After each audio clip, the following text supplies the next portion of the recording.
And then you want to just do a three, oh, you were recording now. Welcome, everyone. Thank you. Thank you. Glad to see a nice group of folks on Erev election. Interesting night. I don't know, maybe we'll sleep in front of the TV tonight, or maybe we'll just forget about it completely for a little while and take a step through a doorway and move into another room, into another space, into another head space. Doorways help create those kinds of spaces, you know. And we'll wait for tomorrow to open the portal again and concern ourselves with whatever kinds of excitement or fate there might be. What am I looking at? Is there a prayer for election eve? Oh, I don't really think so, but there should be. I'll have to think about it. I'll put it on quiet. A prayer for our country. A prayer for our country, yes, definitely. There is one, but I don't have it here. I can send it. I'll send it to you. I think a prayer for stress would be best. Praying Yes. for Mashiach to come soon. Yes, well, all true again, true on all counts. Last time we made a beginning in a discussion about what will be an ongoing discussion involving ancient texts and modern texts and psychological texts and poetry texts and art that we make and art that we see and contribute to a larger discussion. All of those contributions will be made to a web page on the Bethel website that we will soon have, that will be created.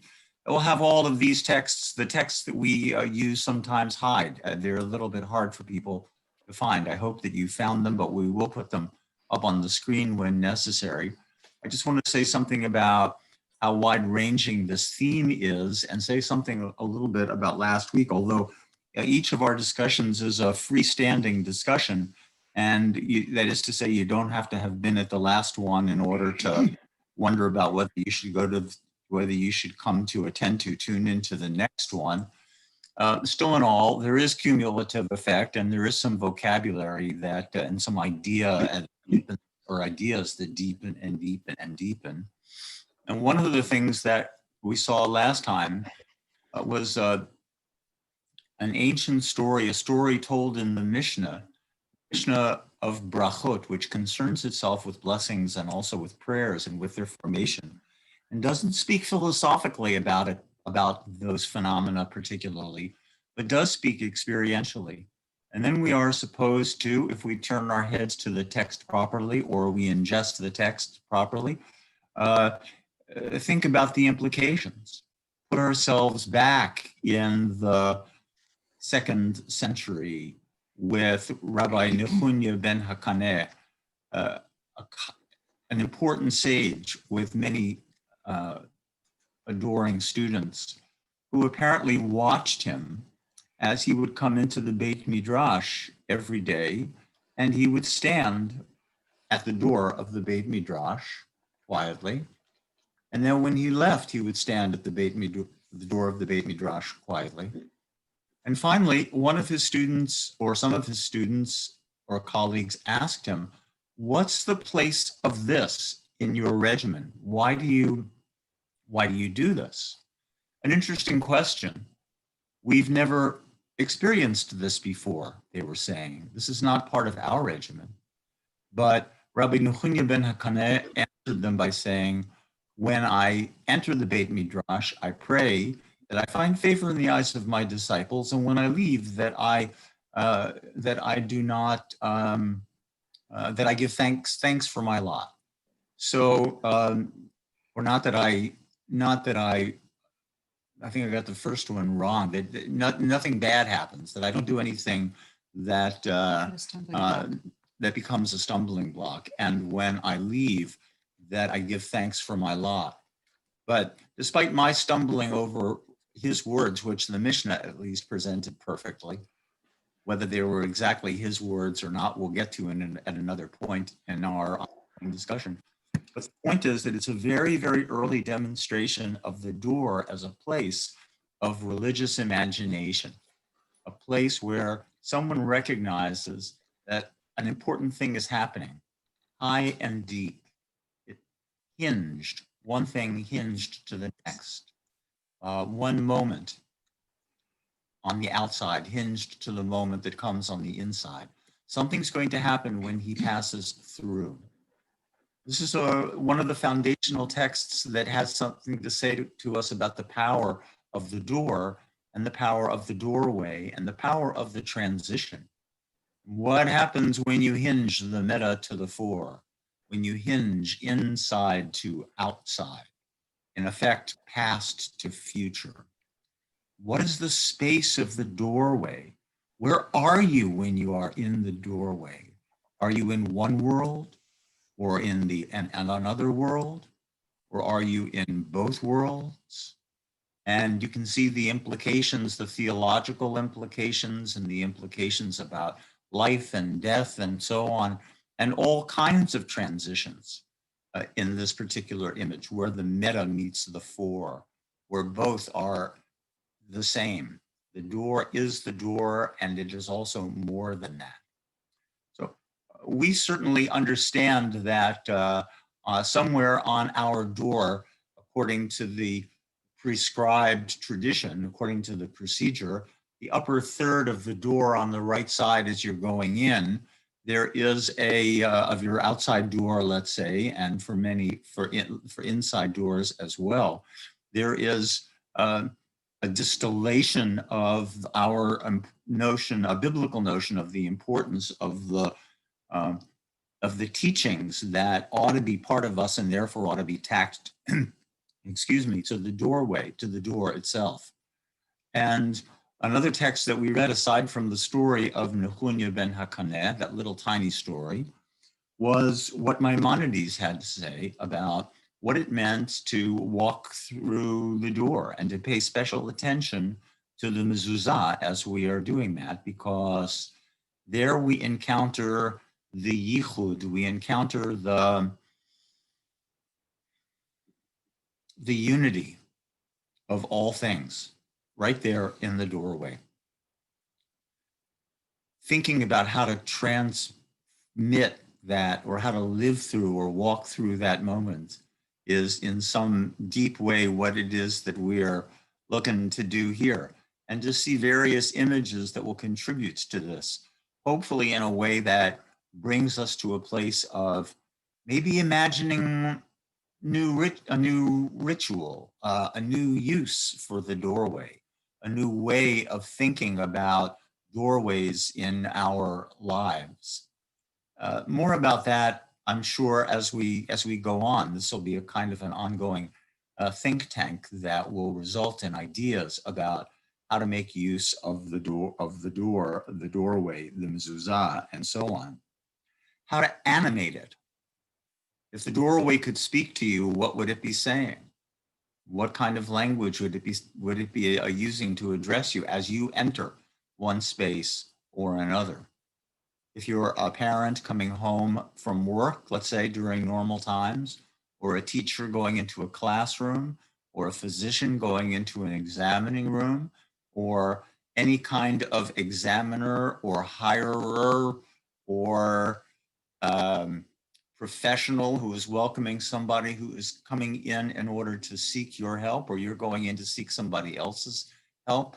Does the doorway mark something about how we accept our responsibility to be the host in that room or the guest in that room? Myriad ways of trying to understand and to think through this.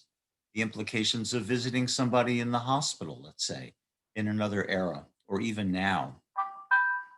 I will tell you that one of the things with which I speak to chaplains in hospitals right now is, how do you mediate the experience of somebody languishing in a hospital room, if you're the chaplain, and you can't go into that room, or you can't bring the family member into that room? It's very real. is very much alive. I'm sure we all have our own examples of that. Sometimes I wonder, in my desperate search for the Torah of these things, how are we able to animate the door? Can the door give me any help? Well, there are several texts on one page. I hope you found them. If you, whether you found them or not, Diane will set them up for us so that we can look at them. First one first, if you can do it.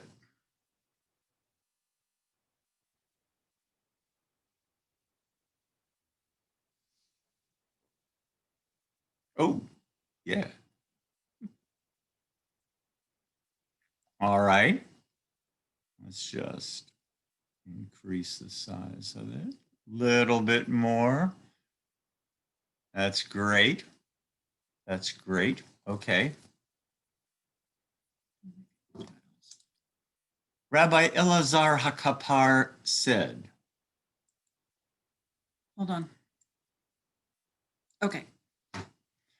do not be like a lintel overhead that no one can reach.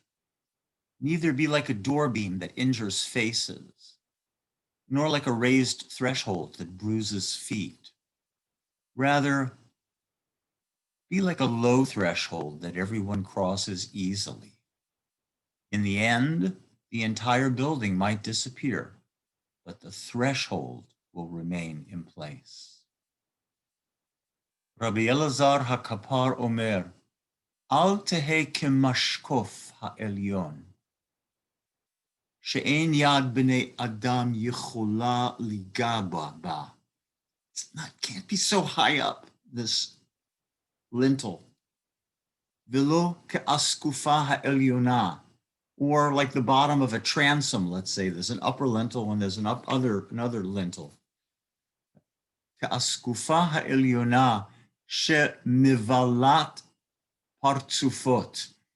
That really doesn't mean injures faces. That means that eats faces. Don't be like that, the lower transom that's going to eat your face. Like BAM? Yeah. Yeah. ולא כאסקופה האמצעית שמנגפת הרגליים. And don't be like a low threshold that everyone, that bruises the feet, that trips you up. Rather, be like a low threshold that everyone crosses easily. In the end, the entire building might disappear, but the threshold will remain in place. I have the idea that Rabbi Elazar HaKapar, this great teacher of the age of the Mishnah, tries very hard to learn the Torah of the door and the doorway when he greets his students every day as they come into the Beit Midrash. At least that's my fantasy about it. Does anything about it strike you as being particularly good advice or well said, or is it an apt image?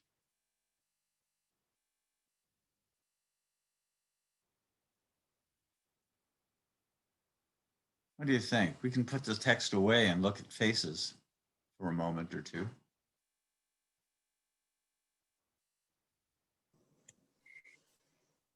Oh. What it reminds me of is Maya Angelou's saying about, don't worry about the words that you use. People won't remember the words you say. People remember how you make them feel.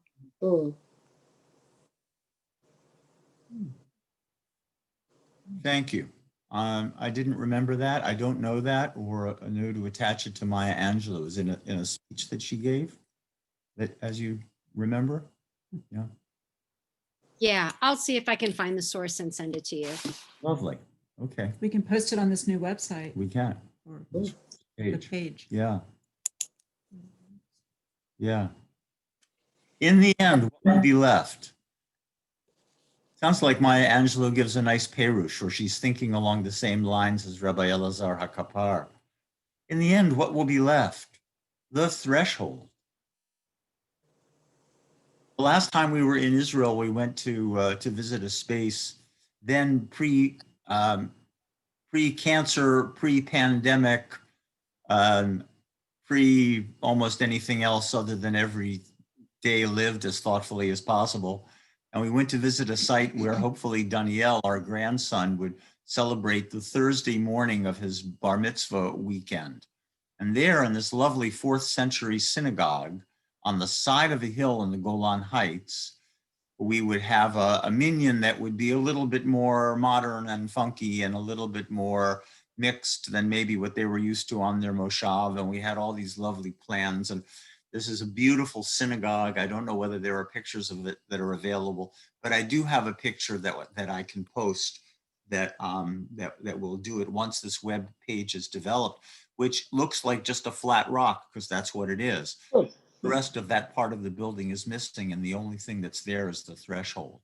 And I thought about Rabbi Elazar HaKapar, this huge cut and dressed piece of limestone, I think it actually was, not even basalt, not even the native stone of the Galilee, but something imported in order to make this. This was the last piece of that part of the building that was available. And sure, you can just imagine, or I could imagine, standing there with Rabbi Elazar HaKapar and greeting students and trying to animate the door, or maybe in some ways trying to become the door. Well, what else? Any other thoughts or observations about this? Yeah, I mean, Rabbi, Yes, can you hear me Mira, okay? Bob. Yeah, I mean, the door in this little teaching is really brutal.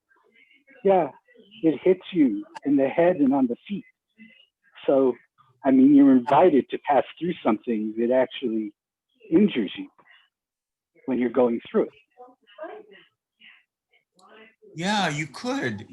I think he's trying to say these are the features of the doorway, or possible features or dangers. And if you're going to go in, you have to be careful. But if you're a teacher, you have to be particularly careful. You're the sentry, in fact, at the door. And don't be like that. Don't be like that. Leave is the lesson. At least it's the lesson that I derive and that I feel like I've learned from my best teachers.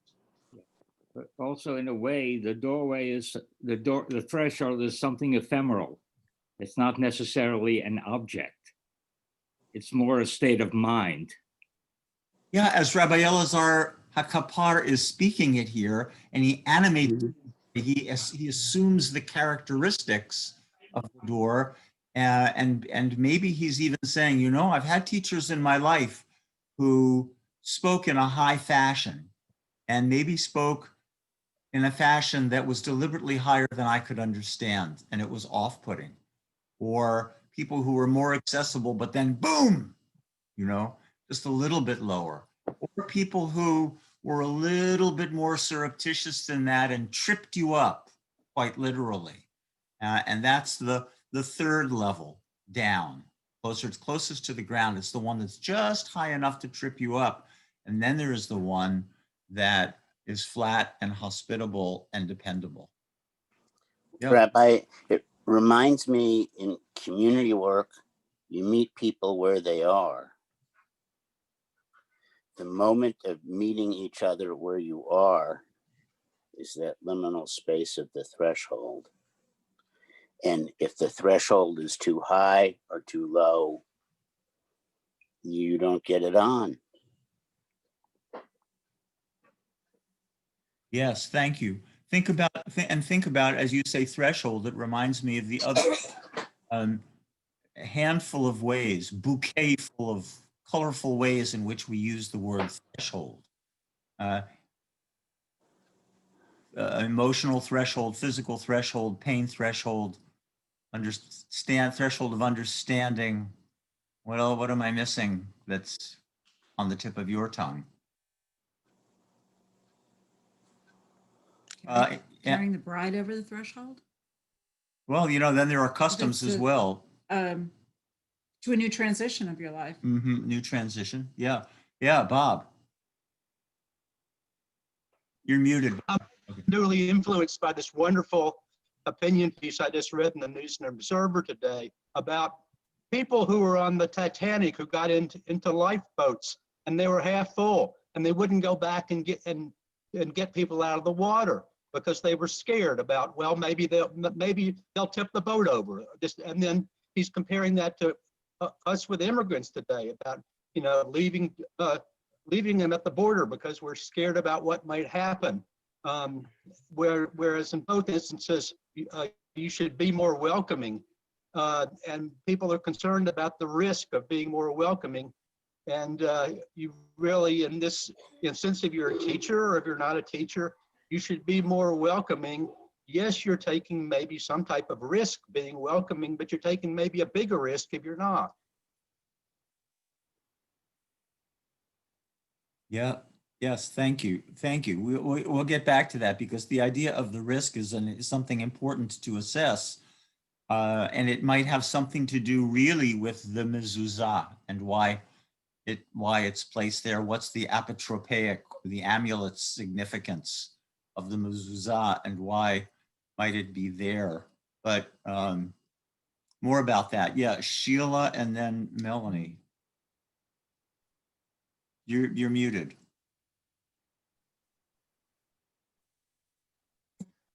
When my dog goes to the door before she goes out, she smells and looks around for a while. So before I go out, I look around, and actually, I guess it's a moment of transition and decision, fight, flight, wait, isn't it? A doorway, it's the decision and transition. Thank you. Fight, flight, wait.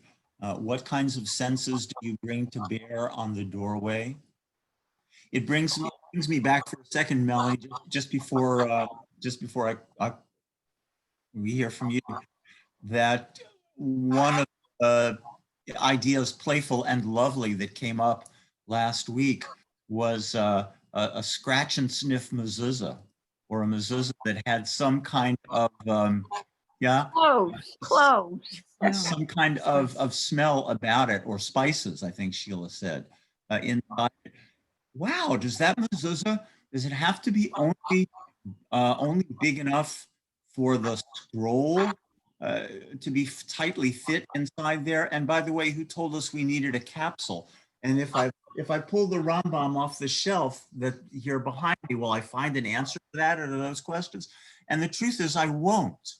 So part of what we do, and this is very serious business, which is why I am glad that we are recording this and that we have such a dependable sentry as Diane to help us take care of this, is that we are, this is a think tank. This is a kind of halachic think tank, not halacha in the orthodox sense, but halacha in terms of procedure, or halacha in terms of community. And what does it mean for a community to say, well, as we develop a sense of the mezuzah, of how we mark the doorpost, we would like to have people touch and be able to, is there texture to it? Is there something else to it that infuses, that we take with us? So the idea of animating the door and giving it its sense, and for us exploring our senses as we're going through the door, like Sheila's dog. I mean, there's something very earthy, primal about those kinds of decisions. My mother loves to tell the story of walking down the hall to visit one of her neighbors from whom she is socially distant, properly masked and so on. But she loves to tell the story of this woman's little dog who will, with the doorway wide open, will go only up to the threshold and lie down right there on the threshold until the two of them have finished their conversation and then go back inside, but that doesn't come in, or rather doesn't go out. So Melanie, I'm sorry, I kept you waiting a long time. Unmute yourself so we can hear you. Yeah. This brings me to, it's very hard for me to dissociate this idea of going through the threshold because of something my father-in-law, who was a Holocaust survivor, said to me. And he would come in from the outside, and he made screens. That was the second thing he learned when he came to Ellis Island when they escaped from Hungary. He made screens. And so he'd come in all sort of dirty and whatever, and he would, sort of wash his hands off, and then he would touch the mezuzah, and he would look back and he would look forward. And I never understood that. And I said, Apuka, why do you do that? And he said to me, when I was in labor camp and we were outside, I didn't know there wasn't any inside and there wasn't any outside. And when I come in, I think, when I turn around, I think of the past. And when I come in the door, I'm going from one place to the other in my life. But I remember, and the reason I stop is so I remember what it was like to not have the doorway, to not, he thought that was one of the ways, there were tents or whatever, but if the labor camp guards were angry with them, they would make them stay outside, even if there was an inside. That was their punishment. And he always felt it was like, well, they didn't want them to feel safe and they wanted to agitate them. But he thought the worst thing is you didn't know where you were. If there wasn't any, you weren't coming from one place to another place, going outside to inside, but if you were just sort of amorphously. And so every time he would come in, it wasn't that he just kissed that mezuzah, but he would look back and he'd look forward and he'd say, I'm going from my past to my present, like I'm going from the bad stuff to the good stuff. I'm going from the unsafe to the safe, I'm coming in, I have a house now. I didn't have a house, And so it really was a big deal for him. And he said, he would talk a lot about this to his grandchildren, who were rather irreverent and, kids, about how important it is, to have a house, to have some place to go to. And so it's very hard for me with that image to really separate it, because I never, we don't think about what it is not to have a house.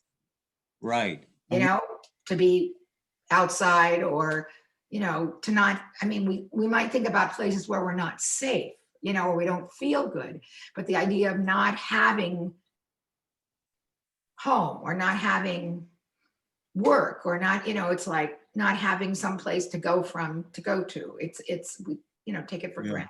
So. Thank you. Some kind of purposeful movement from one place to the next, and having the world so conspire as to remove from you the concepts of in and out, right, in a terrifying way. And that's a story. That's a beautiful story. And I hope that if you have a chance that you'll write it in a paragraph or so, that we could also put on this new webpage that we're talking about.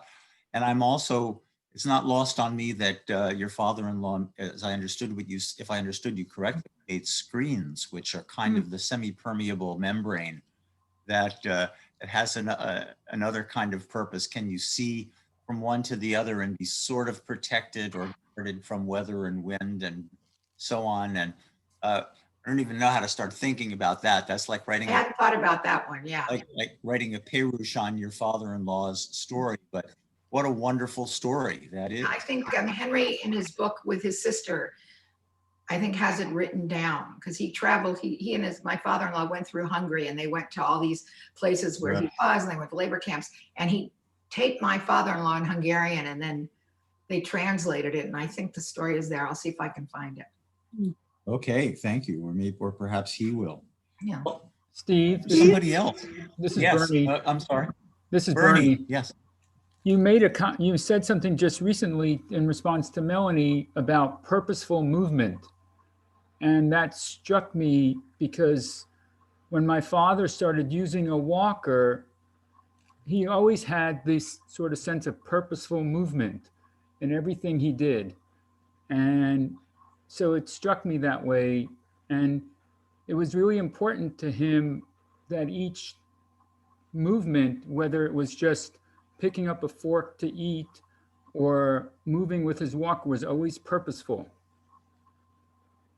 Sure, I can picture it. I mean, I can picture that kind of movement of Rabbi Frank Alav Hashalom, who would go from one room of the synagogue or the Friedman Center from one room to the next. And if there was a strip or something that differentiated the carpeting in one room or the next, and he was using his walker, or in the library at Bethel, it was very purposeful, and he would actually have to stop because even the lowest built exactly to code threshold, if you're using a walker, there's a different way of negotiating that space than there might be for somebody else. And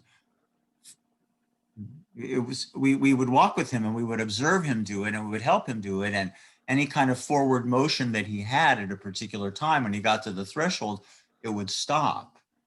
And then it would pick up again as he lifted up the front part of the two wheels and move over the threshold into the other room.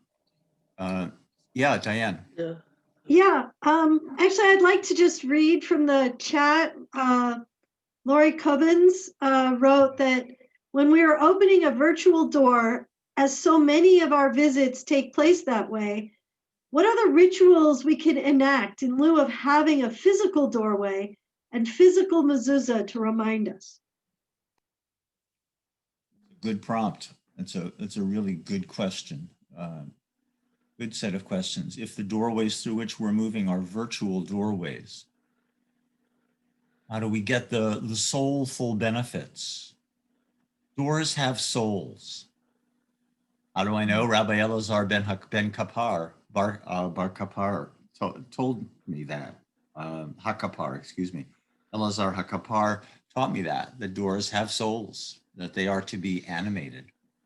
What happens if we are, I started to say reduced to, but let's say not. Let's say we are advanced to, having to consider also virtual doorways, which I guess we do when we answer we get on a Zoom call. I mean.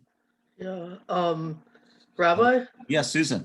Yeah, I was just thinking when you introduced that part about Eliezer Bar HaKapar, there's been circulating on Facebook, including posted by Rabbi Graber, about it's kind of a parodic version of Rabbi Nehemiah ben Hannah used to pray, this is Tractate Zoom, on entering and leaving the Zoom meeting, a short prayer. They said to him, "Why do you pray the prayer?" He replied, "When I enter, I pray that I should not curse when I believe I am muted, and when I leave, I give thanks for my bandwidth." Okay, thank you. Yeah, that's an updating of Rabbi Nehemiah, Rabbi Nechunya ben Hakana, whose story I retold at the beginning of this session, and whose text is in last time's collection of texts. So here's somebody who writes with that in mind. What would it be like? You know, what ought we attend at the threshold, as it were? Is there a new voice? I thought I saw Jane. Did you have something before? Okay, Arlen. I hadn't started to think about this until just now. The gates and the curtain of the ark. Is that a door? And do we cross some threshold when we open those gates and we open that curtain and we pick up the Torah and we take the Torah out of its place across a threshold into a public space? It's another quite good question for us to keep in mind, I think. What's our relationship with the Aron Kodesh, which is space that is clearly front and center for us and is hidden and protected and guarded and veiled, set off. It is kadosh, as it were. It's holy, which is to say it's not easily instrumentalized. You know, you'd have to go out of your way to do that, and you do it in particular ways and ritualized ways. And what's the relationship? What does it mean to put your hands into that space? Or even, as in some places, if it's a big hichal, you know, if it's like its own special opening, its own gate, and you actually do have to walk in order to take the Torah out. What is that like? But one thing that is signified when that ark is opened, I mean, what does everybody do? We all rise, and we almost don't even need the prompt to do that because we know. So just the opening of the door signifies the importance of that threshold, I think. I should tell you, just because we're here, and it seems like the right time to introduce this little story to you, that a number of years ago, I worked with a rabbi who wanted me to help him. He was just stuck. He couldn't figure out how to approach a high holiday sermon that he wanted to give. And he wanted to give he knew that he wanted this sermon to be about praying, about the impulse to pray and how we pray. And he wanted to introduce the machzor to his congregation and tell them something about its basic elements and so on. And he was having the hardest time. And I said to him, write down some things and send me a draft of what you want to say. And he sent me something that was like, to me, it was like the mashkof ha'elyon she'en yad b'nei adam yichola ligaba. It was like the upper threshold that nobody could really touch. It was smart, but it was safely distant from people. And I asked him to think through a couple of other things again. And he wrote back and he said to me, no, this is hard for me. I can't, I'm stuck right here. And I just took a risk. And I said to him, I got to ask you a question. We've been working together for a while now. We know each other. But I don't know the answer to this question. Are you a prayer? I said to him, are you a prayer? Not a prayer, but a prayer. And he said, no, the truth is I'm really not. I'm really not a prayer. Now, I love my spiritual moments and I love seeking them out, my breathtaking moments, and they do have some mediation power in my life. I'm a hiker, I'm a biker, I'm a canoeer, I'm a kayaker. I do all of these things and I stop and I appreciate what I see and they take my breath away. But a prayer? No, I'm not a prayer. Well, I said to myself, all right, there's part of the issue. He's giving me a graduate seminar in the machzor, in his sermon. He's writing a graduate paper on the machzor, and nobody's going to understand it. They're just going to come away and say, wow, he's really smart. What does that have to do with me? Just like that mashkof ha'elyonah that the hand can't reach. It's got to be somehow more accessible. And I said to him, tell me what happens. Suppose you were to not give any stage direction about opening the ark, but you went over, or you and the cantor went over together and you just opened the ark and you didn't tell anybody what to do. What do you think people would do? And he said, well, there's no question, everybody would stand up. Just like Sabina was saying. And I said, why would they stand up? He said, that's what we do.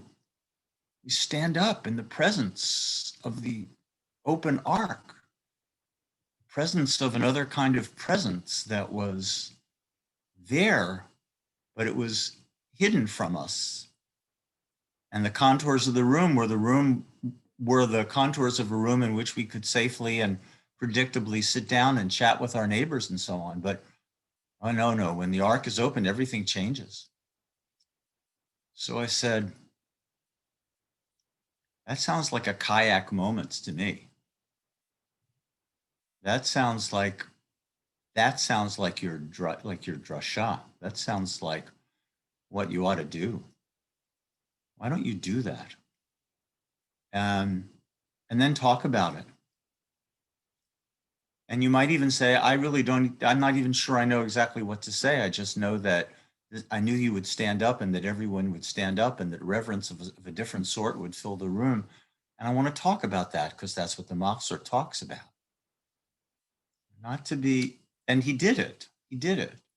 And it was a little hard for him because many rabbis, just like many teachers, learn how to give that, how to construct that lesson plan, which is really like the mashkof ha'elyon, you know, the upper threshold that nobody can quite reach, but everybody thinks is really smart. So thanks for the idea, and thanks. I did think of the story actually, I because I knew the story. And we'll get to talk about it a little bit more, and maybe we'll get to talk about it a little bit more right now when we look at the second part of the text that's in front of you. A poem by Rivka Miriam, no surprise. You should tell the story of last week too.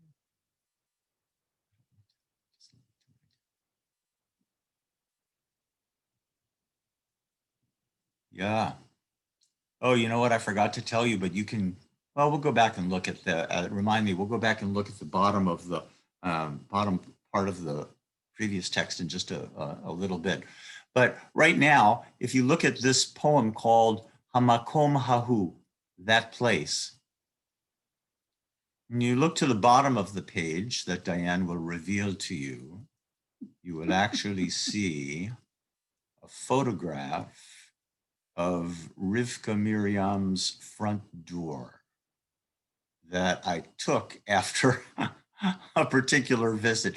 No, I'm not one of those icky guys who goes around taking pictures in, you know, people's windows or of their front doors or anything like that. But I was trying to imagine, trying to go as she animates the door, which she does in this poem, whether her own door figured into it or not. So now we can go back and we can actually look at the text.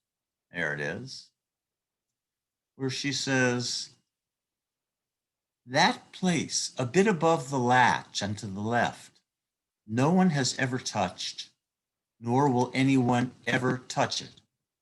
The hidden place on which no one has placed a hand, that place that does not know how to ask. המקום ההוא, קצת למעלה מעצם הבריח משמאל, בו לא נגע איש ולא ייגע איש לעולם. המקום ההוא, that place, a bit above the latch and to the left, no one has ever touched, nor will anyone ever touch it. המקום הנעלם, the hidden place, שאיש עליו יד לא הניח. Place where no one has ever placed a hand, the hidden place on which no one has placed a hand. Hamakom she'enenu yodea lish'ol, the place that does not know how to ask. This little meditation, I imagine in some way she's regarding the door in her mind, in her heart, in her head, standing next to Rabbi Elazar HaKapar, standing next to Nechunya ben Hakaneh, standing next to Melanie's father-in-law, somebody else who carefully, thoughtfully, purposefully standing next to Rabbi Fisher, next to somebody who carefully, thoughtfully enters the door, who animates the door. What's she looking for? What's she looking at? What do you take away? What grabs your attention? Yeah, the What place, swings- the place is Oh, as sorry, David. pure. The place is as pure as the fourth son at the Passover Seder. Right. Oh, the one who place does is not as know how to pure ask. and as untouched, as pure as, yeah. Hamakom she'enenu yodea lish'ol. That phrase got your attention, didn't it? Yeah, from the Haggadah. I thought of that too, but then I thought, what door asks us anything? Does a door invite us? or ask us to leave or to stay or to come through. I knew where she was going with the, part that you don't touch, maybe way up high or, above the mezuzah, below the mezuzah, whatever. But not until just at the end, it's like, but the door doesn't know how to ask. So I don't know what to make of that. Well, what shall we make of it? Should we make the poem go away and look at each other's faces again? I'll read the poem again. Yeah, but this is more pleasing to me.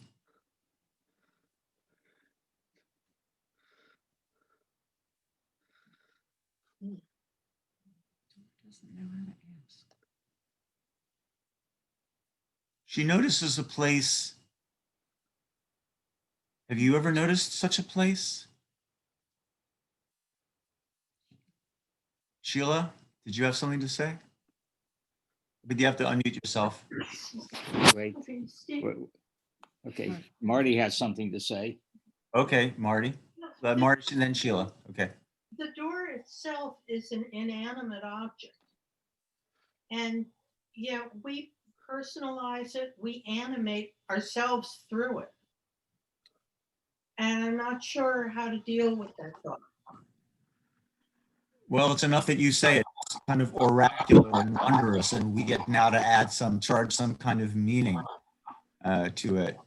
Does that give it a special status, a kind of an archetypal, is it an archetypal thing that comes from within us and far beyond us all at the same time? We're not really sure how to give it meaning, but we know that the meaning is there and it keeps on coming. Sheila. Oh, you've muted yourself again.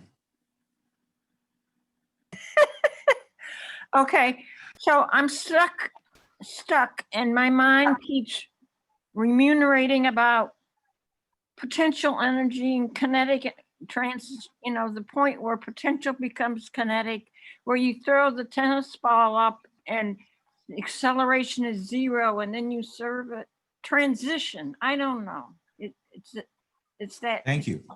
Yeah, well, if this is the place to say that, I mean, the idea of the door being inanimate or yet somehow seeming to be animated and welcoming or not.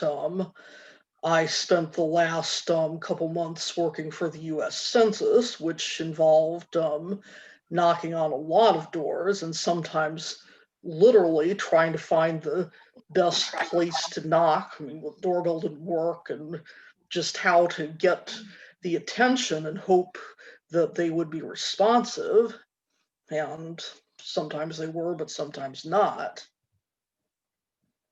Thanks for that very literally hands-on demonstration of what's going on here. What's the place of greatest resonance? What's the place that's most likely to get the attention? And maybe you notice some things about the door. The door is an interesting puzzle for architects. If you know an architect who'd like to join us, maybe I'll call somebody who helped us with the synagogue's remodeling to address some of these, like the door as text, the door as its own problem and also its own answer. Architects worry about doors because doors have to say two things. They have to say welcome and they have to say stay out, both at the same time. They have to demonstrate the qualities of hospice and of hostis, which is to say hospitality and hostility, or if that's what we can say that host actually means. So Steve, I come in the name of the Lord of Hosts. You know, I never understood what that meant. I understood what it meant when we hosted a party, New Year's party at our house, but I had no idea what the Lord of Hosts was. It took a very long time and a lot of many thousands of dollars of education before I actually learned that a host was a soldier, and that the Lord of Hosts was the Lord of was the head of the heavenly array. all of those constellations and those stars who in lockstep would travel through the heavens and traverse the heavens and never get out of military order, no matter how many times they had made the circuit. All of the host of stars that are Orion and Orion's belt, let's say, or whatever, they're all the same distance from each other, and nobody ever gets tired. And boy, I was a trombone player, and we were always in the front row. Otherwise, we'd be hitting the clarinet players in the back of the neck with our slides if we were, behind them. So we were always in the front row, and actually keeping that line dressed and straight, that was a hard thing to do after you travel around the stadium 2 or 3 times or do a number of formations and then have to get back into that special kind of order. So hostis, the host of the inn where you were staying had to be somebody. You would only stay in an inn that had the reputation of being able to protect you. Were you going to be safe throughout the night, you and your possessions? That was the idea of the host. So the front door has to be able to say hostis and also hospice, hospitality and also power, and it would have to be accessible and also in some ways not accessible. And Susan, what does it mean to find the resonant place on that door? And what does it mean to Rivka, Miriam, to look carefully at the door and find a place where, whatever angles she had to look at it, where the paint wasn't scuffed, where there weren't any ring marks, where there was no, evidence of, where it was pristine, there was no evidence of having touched it. That was my salvation as the snows melted, and that meant that when I was a kid, and as the snows receded, it meant clear and certain that we'd have school the next day, and I would just look for that one place where the snow had not been driven anywhere, where the snow was intact, where nobody had stepped on it. Did you do the same? Just preserving those those moments and those last little bits. Perfect. Yeah, perfect. Yeah. And somehow she does that, and she transforms it into something else. Thanks for the Haggadah reference, David. Does it do anything? Yeah. Oh, I just want to say that Jane has had her hand up. Oh, I just Jane. wanted to give her a chance. Please. Thank you. So unmute yourself so we can hear you as well as see you. Yes. The door, I kept seeing myself going down certain streets where there are doors, but they mean different things in different cultures. Like, I've been thinking about Paris, because I can't go there. But in a lot of the old buildings, there's a big door, and you have to have code to get in. Before there were codes, there was a concierge, who would let you in or not let you in.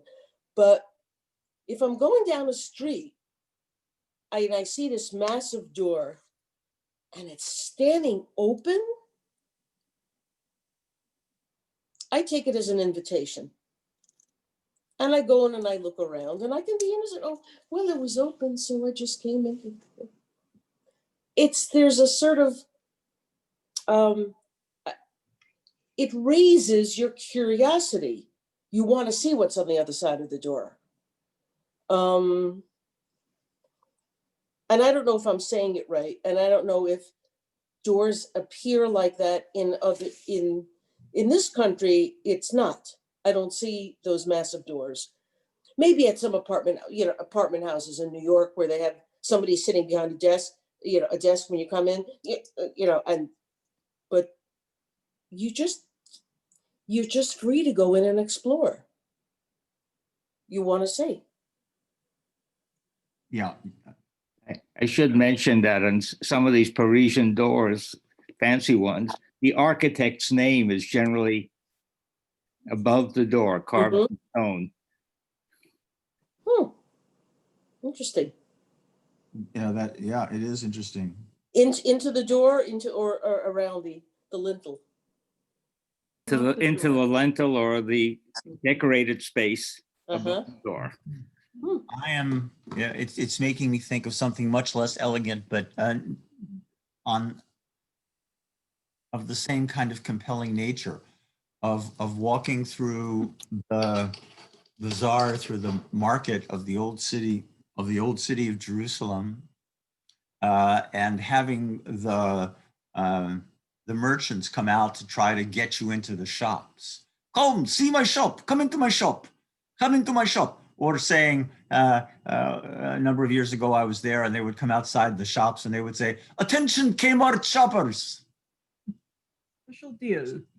Attention Kmart shoppers. Come in and let me rip you off. Come, let me rip you off was another one. And, oh, we have good chazarai was yet another one. But if you wouldn't bite, and there was one particular fellow whose store I always passed because it was exactly on my path to entering into the old city, and I would never indulge him. And he'd walk a half a block with me. He'd see me coming and he'd come and we'd walk a half a block and he would say, at least stop in front of the door. Stop, just look, don't come in. I won't sell you anything. Just come stand in front of the door and look in. And there's something about what happened about the compelling nature of the doorway, especially the one that enters into the space that seems to beg for exploration. If the doorway hadn't been there, framing the exploration. Oh, that's an interesting phrase that I should write down. The doorway as framing and inviting that kind of inspection. This just because we're getting close to the end of our hour, I want to tell you that almost at the last minute, we were traveling today, and so didn't get a chance to do this, but I think I will. There is a tiny little piyut that appears in the Ne'ilah service. My teacher and friend and Baal Tefillah Norman, whose name looks like Adina. Adina is one of his aliases. But you can see him there. Oh, there she is. Yeah, we'll know the little piyut, but it's very simple. Ptach lanu sha'ar be'et ni'ilat sha'ar. And the way we sing it at Bethel, maybe you'll recall, it fits in with the nusach of the Ne'ilah. Ptach lanu sha'ar be'et ni'ilat sha'ar. And then the congregation goes,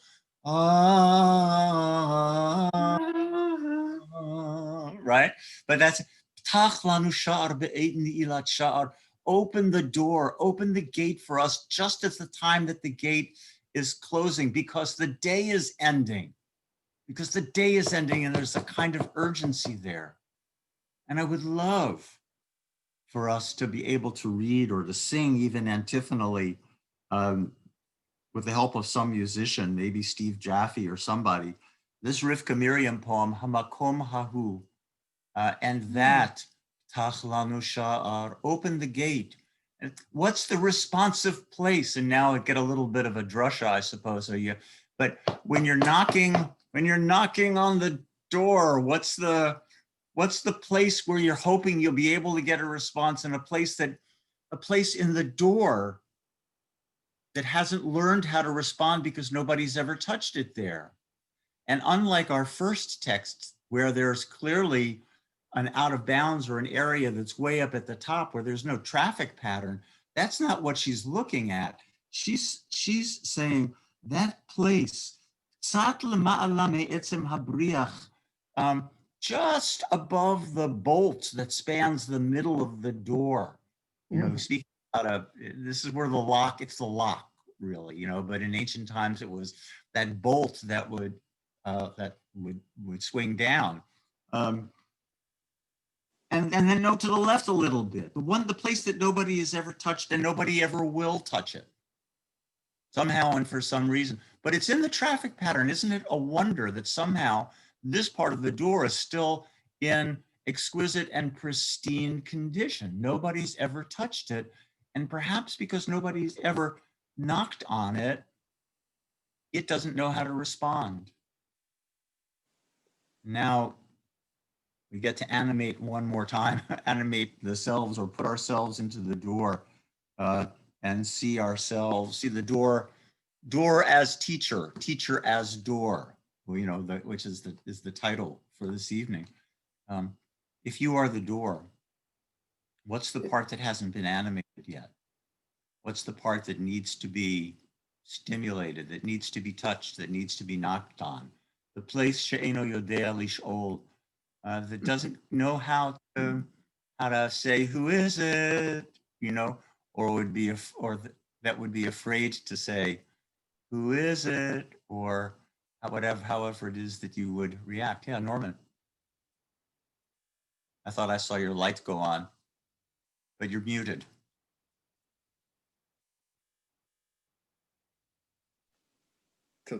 We still need, yeah, there we go. Okay. I Yes. was, as you know, I did many an Neila, and the section that you spoke about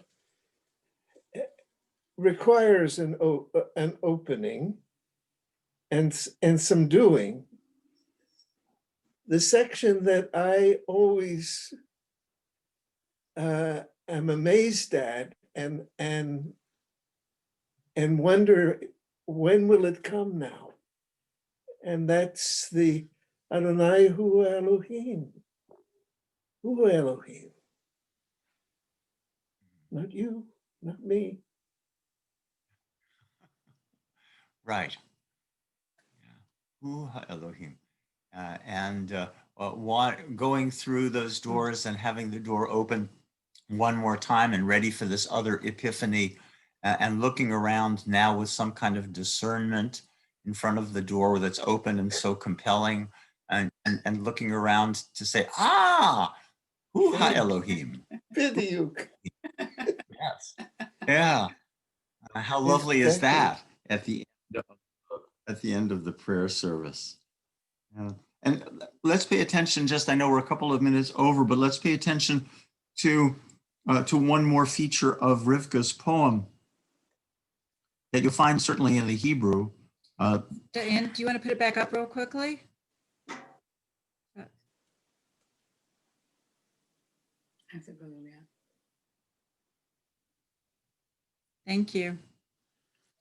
Yeah, look at the first word in the first line, and in the fourth line, and in the fifth line. Hamakom. Hamakom. Yes. And as Adina, I think, pointed out the last time that many of us met to discuss this kind of theme, that this is a word that cannot not mean God. And is that a double negative? Yes. Okay. in Hebrew poetry or in the Hebrew language, there's always a taste, there's always a resonance of something. It is indeed the place, but the place is the place, and the place is where something extraordinary takes place, or where something extraordinary is recognized as taking place. And I wonder, hamakom hahu, and then the next time hamakom hane'elam, which is to say, the place that is hidden. That place, and it's the place that is hidden, and it's the place that doesn't know. Well, maybe that's three places in us. Maybe that's what she means. She, of course, won't tell us. She'll tell us some story, as she did earlier in the week, and another thing, that my poems are my children, and I give birth to them, and then they take on their own lives, and they have whatever they have, and people add to them, and so on. And this is the way she gives her poems to the universe. It's a dependent story, but It's as just as dependably as surely her story, her personal story, and ours. That place, the hidden place, the place that doesn't know how to ask or doesn't maybe know how to respond even. Well, these are questions that we'll take going forward. For right now, if you're inclined to write something or send something, thanks so much, Jane, for the door picture that you sent. Yes, we want to look one more time at this also. Show us the architectural item itself, which is just above that schematic. This is what was discovered, I want to say, as a bench. It was being used, this piece of basalt was being used as a bench at a bus stop, I want to say, or in some way repurposed, and then you'll find it in the Museum of the Galilee, which is in the little town of Katsrin. You see the two eagles, the two birds, and so they're holding something, and that something is tied into a wreath, and so on. Now we can look at the schematic of it and see what's actually there. Yeah.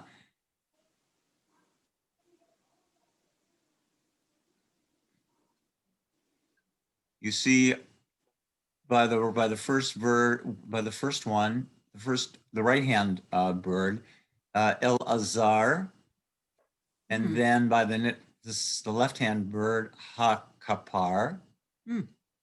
Yeah.